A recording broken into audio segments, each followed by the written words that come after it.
Hello everybody, welcome back. What you're looking at here is my latest project I decided to build. I decided to build myself a miniature forklift. Started off as an old Husqvarna rider mower that I completely stripped down and turned into essentially a small forklift. Just for like the ease of carrying and all that stuff around. So go ahead and come a little closer. I'll show you some of the features that are on it.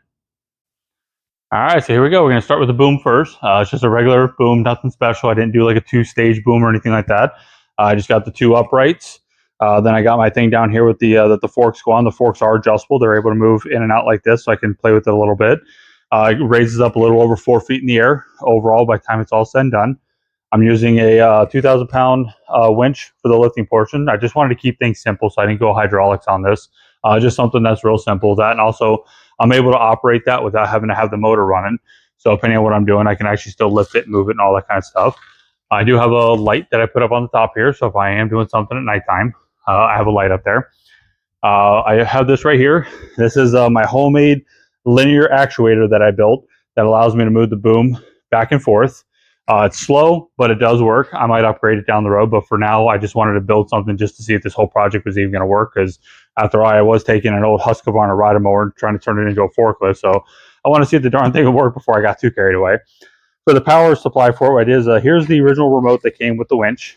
And since this is already pre-set up to have like the relays and all that stuff inside here to run that winch, what I did is I took the positive wire for this, ran it to this two-way toggle switch right here, and then branched that to my actuator and my winch. So what it does is when I have the switch in the down position, it'll run my little homemade actuator. So you see it'll go in, so it'll actually tilt it back. I said it's a little on the slow side. Now when it's running, it's a little bit faster, but you know, I can move that back and forth. If I flip the toggle switch up, now sorry this gets a little loud for a second, but then I can raise the boom.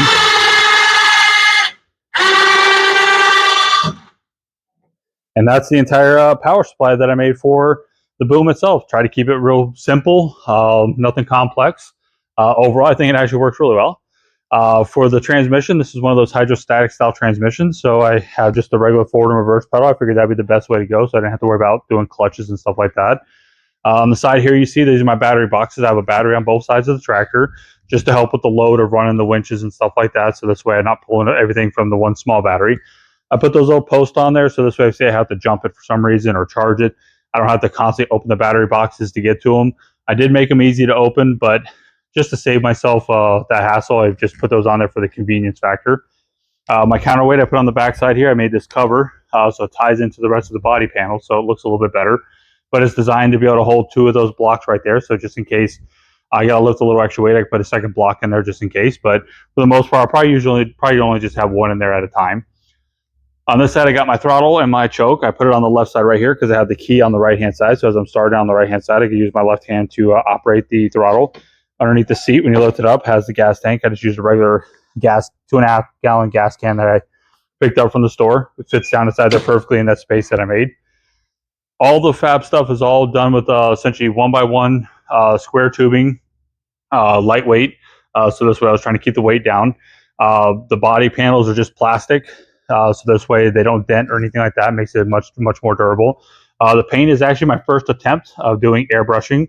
I wanted to give it that look of like some old tractor that's been around for a very long time and you know, just been sitting out in some field. And I brought it into my shop to rescue it to try to get it running again. So I kind of wanted to go with something, you know, different, a little bit of a patina kind of thing.